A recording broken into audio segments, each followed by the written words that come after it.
Canadian climate policy. What comes next? Hi, I'm Michelle Sterling for Friends of Science Society, and Robert Lyman has issued a new report, and it's based on two government reports that were recently issued, but there's been hardly any media coverage about them. These reports are planning how to reach our next net zero targets, so that has broad implications for society, which I'll show you as we go along. Let's find out what Robert has summarized for us.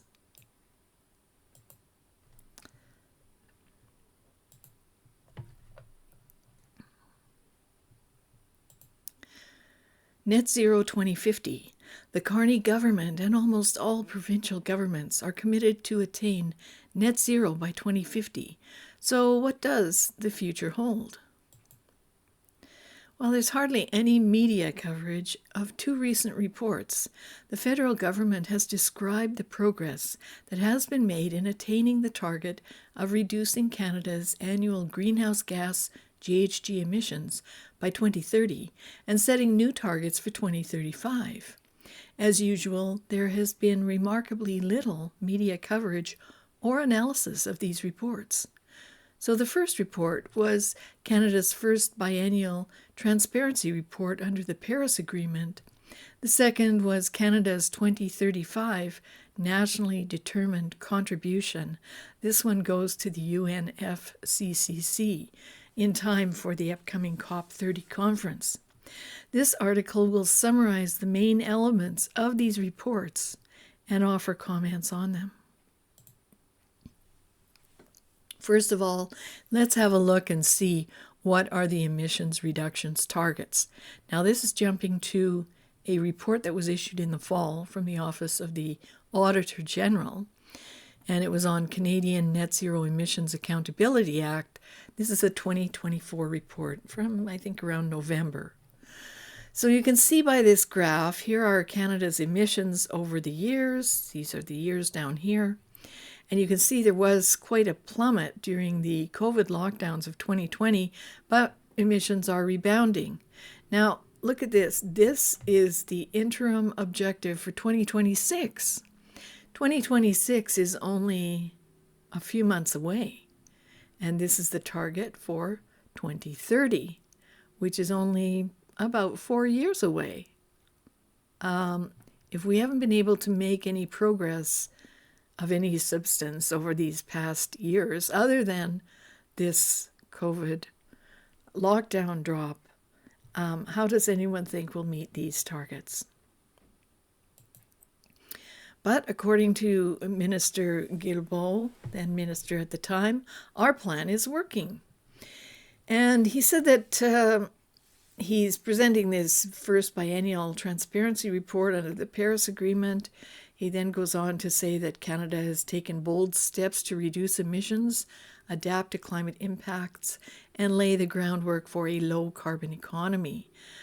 Our targets to cut emissions by 40 to 45% below 2005 levels by 2030 and to achieving net zero by 2050 are backed by one of the world's most comprehensive climate plans, the 2030 Emissions Reduction Plan. And so earlier this month, we announced our target for 2035 to cut emissions 45 to 50% below 2005 levels by 2035. And in the end, he says, while there's still work to do, our plan is working. And you may have heard both Prime Minister Carney and also Mélanie Joly echoing those statements. Our plan is working. Now, a comment from Robert Lyman is, he says, it's interesting to note that the political messaging that introduces both recent reports does not dwell on the alleged risks of calamity from climate change in 2100. Instead, the Minister of Environment and Climate Change, in his opening message, focused entirely on claims that Canada is experiencing extreme weather events, the avoidance of which requires major reductions in Canada's use of fossil fuels. In fact, extreme weather is not climate change. But this is what the minister had to say. Recent natural disasters and extreme weather events are a harsh reminder of the importance of taking action, with the impacts of climate change continuing to be felt across Canada. Climate events can lead to higher emissions, as demonstrated by the drought on the Canadian prairies in 2021, which contributed to higher emissions in 2022. Canada also set a new record for insured losses in 2024, with climate events including flooding, hail, and fires, resulting in over $8 billion of losses during what was a second year of record high temperatures. But Lyman's report says the claims in the above paragraph have been refuted by several sources. The Intergovernmental Panel on Climate Change, IPCC, itself has declined to attribute recent weather changes to human GHG emissions. In addition, real-world data from NASA and the European Space Agency show that globally, wildfires have declined substantially during the recent period of slight warming, and also drought severity and frequency have not appreciably increased, amid a slight increase in precipitation. And he further goes on to reference the fact that inflation-adjusted costs of weather-related catastrophes have declined over the last 20 years as a percentage of GDP. So you can see this is a resource from Roger Pielke Jr., who's a climate policy analyst who's worked for 25 years with the insurance industry on disaster and risk-related costs. So Judith Curry calls this kind of thinking magical thinking that catastrophes like major hurricane landfalls, massive forest fires, etc., will be cured by eliminating fossil fuel emissions is laughable. Well, it's not really funny. Thinking that eliminating fossil fuel emissions will solve the problem of extreme weather events is very sad, sort of on the level of doing rain dances. Everything that goes wrong, they blame on fossil fuel-driven climate change. Imagine how surprised they would be if we were ever to be successful at eliminating fossil fuel emissions, and then we still had bad weather. So you can have a look at her resource here that's on the Global Warming Policy Foundation, and this addresses some of her findings from her new book. So going back to the report, here are Canadian emissions by sector. So you can see that oil and gas is 31%, transportation 22%. These are megatons in CO2 equivalent.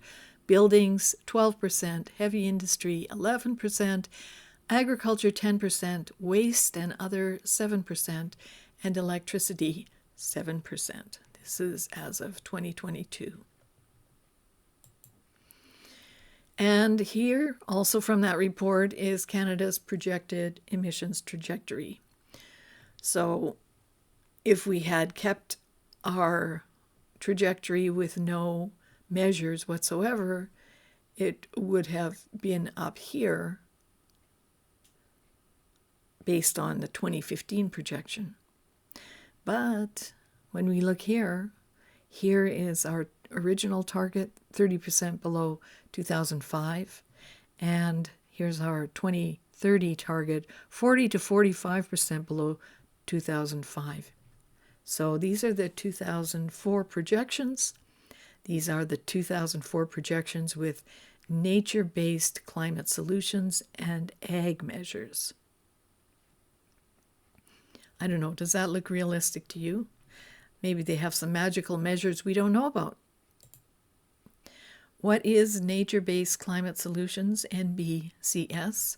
Well, this is trading offsets on Canada's natural wonderlands. So you can go to Environment Canada and have a look at this whole page. Oceans are involved, forests are involved, on and on and on. And the government says Canada is committed to protecting 30% of its lands and 30% of its oceans by 2030 using nature-based solutions to fight climate change and reaching net zero greenhouse gas emissions by 2050. Nature Climate Solutions Fund is one way Canada is working to achieve this commitment.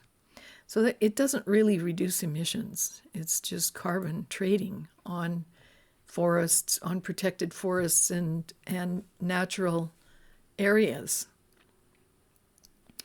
And this is also from the report, Progression of Canada's Projected Emissions in 2030. You can see the previous 2030 target was 30% below 2005 levels. Now the target is 40 to 45% below 2005 target levels. And look at these reductions, 19%, 31%, 36%, 34%, 36%, 34%. So every time we miss a target, they just increase the amount they will have to reduce. And there's ups and downs. When the changes in annual emissions from 2005 to 2022 are broken down in terms of economic sectors, there were emissions increases of oil and gas, 11%, agriculture, 7%, buildings, 4.5%, respectively, since 2005. These increases have been more than offset by emissions decreases in electricity. Remember, Alberta phased out coal, heavy industry, and waste and others. Since 2005, transportation emissions have generally increased, with an important drop during the pandemic in 2020. But now they're similar to 2005 levels. So that is from Robert's report. And this is also from Robert's report, translating Canada's emissions reductions target into specific annual emissions levels. The goals are to reduce emissions to 609 megatons by 2026 and between 419 megatons and 457 megatons by 2030. But listen to this. Over the period 2005 to 2022, emissions were reduced by 4.6 megatons. That's a reduction of 7.1%, or 0.4% per year on average. And yet, the government intends that from 2022 to 2030, emissions decline by at least 251 megatons, or an annual average of 31.4 megatons. That would be a 12.6% reduction. Does that sound realistic to you? At the end of 2024, the government announced Canada's goals for the 5-year period of 2030 to 2035, nationally determined contribution. The new target for 2035 is to reduce emissions by 45 to 50% below 2005 levels by 2035. So these are huge reductions.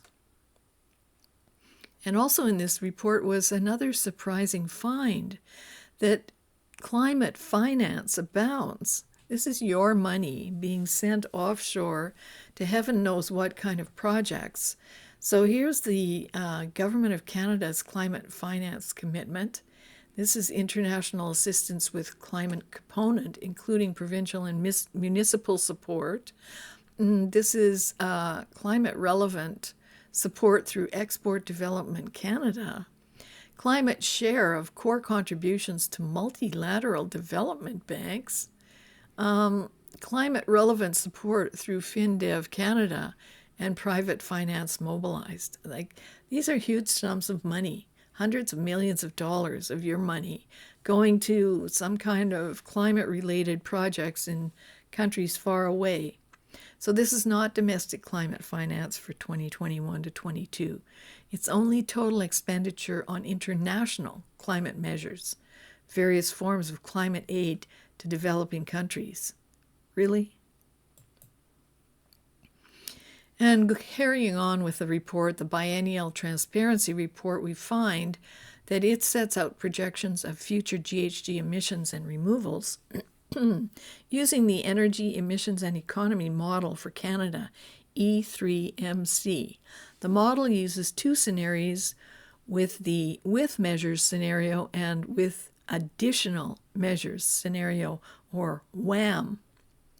So you can see with the WHAM scenario, the emissions appear to drop quite substantially. But what are those additional measures? Well, we don't know. But let's just have a look at this table that's in the report. So there are two different sections here, or three actually: historical, projected, with the measures, and with additional measures. So with measures, we find that from 2025, the electricity sector would have 40 megatons CO2 equivalent, and by 2040, they think it would be 11. Now that's wild because, as most of you know, the whole objective of the Net Zero project is to decarbonize society.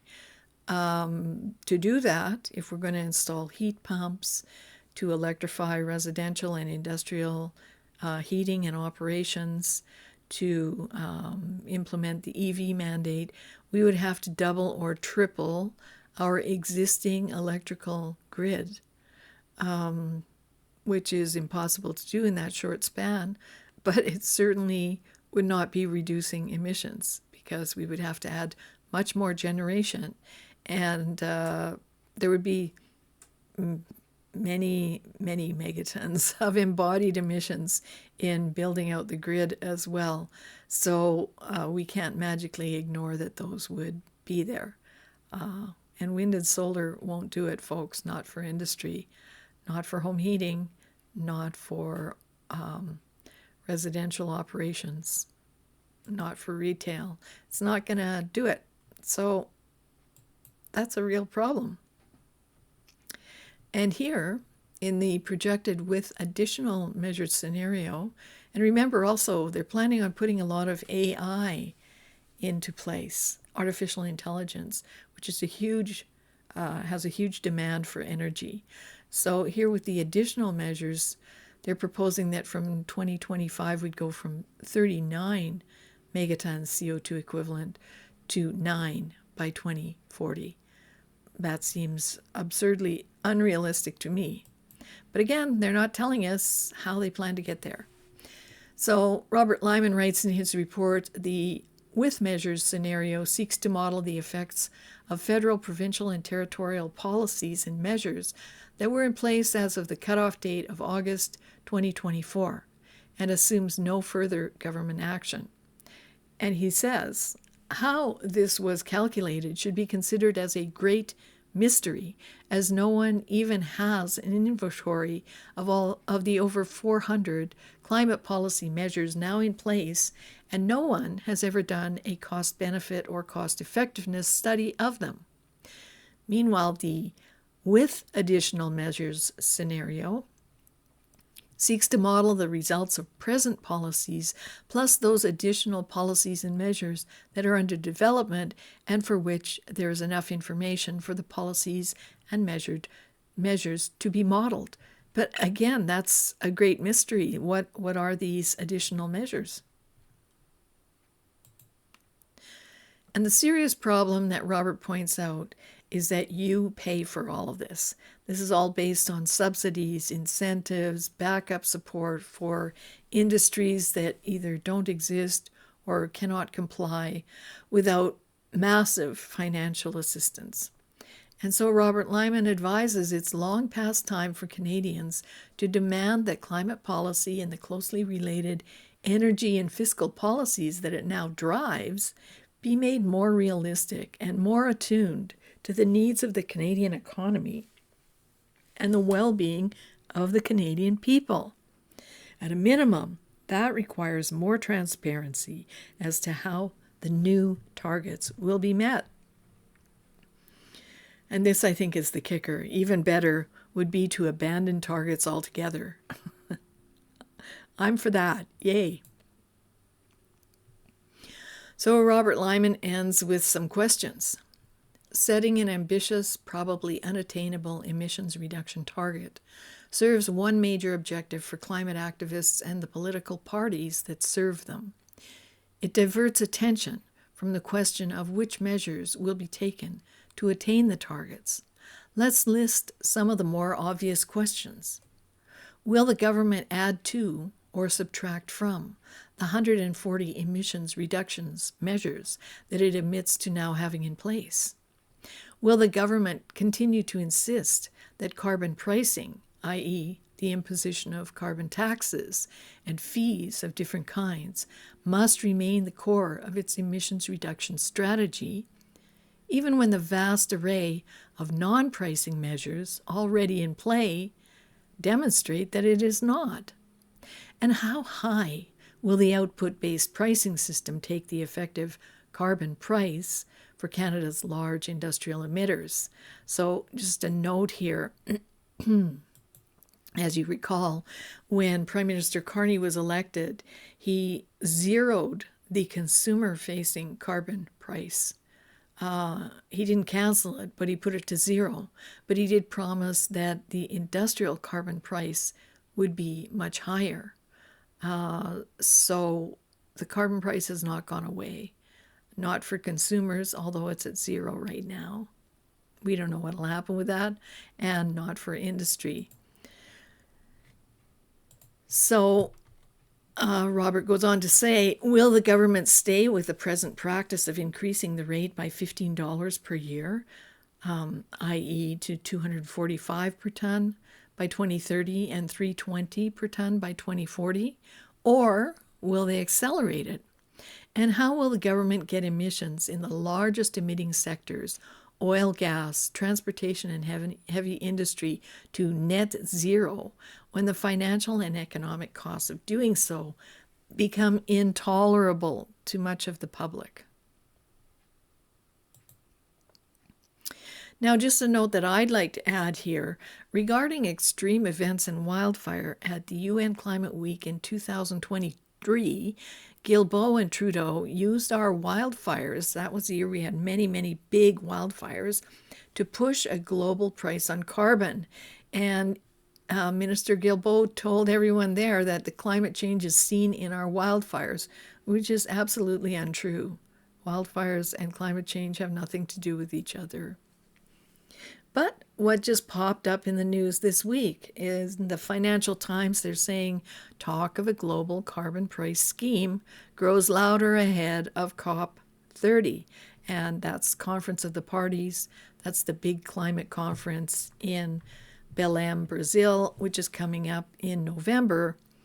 And that's the group that we submitted our nationally determined contributions report to UNFCCC.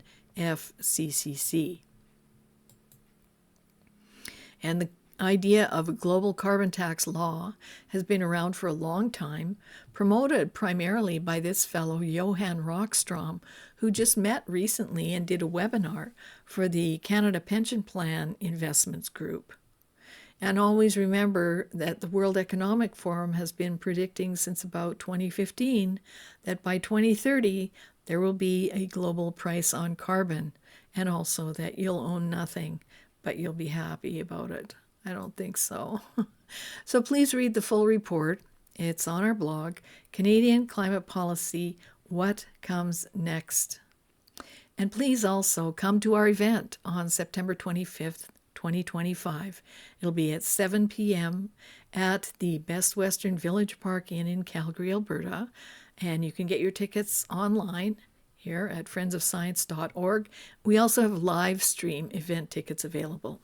So it's food prices, farming, and net zero ideology. And if you recall, in one of the tables there was the nature-based climate solutions, and then there were also references to agricultural policies. So the climate cult wants to radically transform agriculture. This is about eating bugs. It's eating food made in a biofood reactor with a little bit of mouth feel added to it. One of the themes is that, cows are the new coal. So don't be complacent about this. They're planning to totally disrupt the agricultural system. So on September 25th, 2025, Dr. Joseph Fournier will be our guest speaker. He's a scientist, a senior scientist, and a rancher. So he's going to inform us a bit about present climate policies and how they're affecting farming, and also how farming is far more earth friendly than many people make it out to be. So there's really no need to transform the agricultural system and our food production system. There is a need to kind of phase out the climate cult. That's going to take a while. The Americans are working on it with their recent new climate science report, which shows that really carbon dioxide is not the main driver of climate change, and that all of these stringent policies will have almost no effect, an immeasurable effect on presumed global warming. So why do them? Going back to our event page here, we also have this little booklet. It's 88 pages, Energy and Climate at a Glance, Facts on 22 Prominent Climate Topics. It's $15 Canadian plus shipping, and you can order it on our website. It's very, very popular. So these books will also be on offer at our event, but you can order them from our website. You can get your tickets now, and I hope to see you at our event, Food Prices, Farming, and Net Zero Ideology. And also, do please read the full report on climate policy, What Comes Next. So thanks very much for watching this presentation. For Friends of Science Society, I'm Michelle Sterling.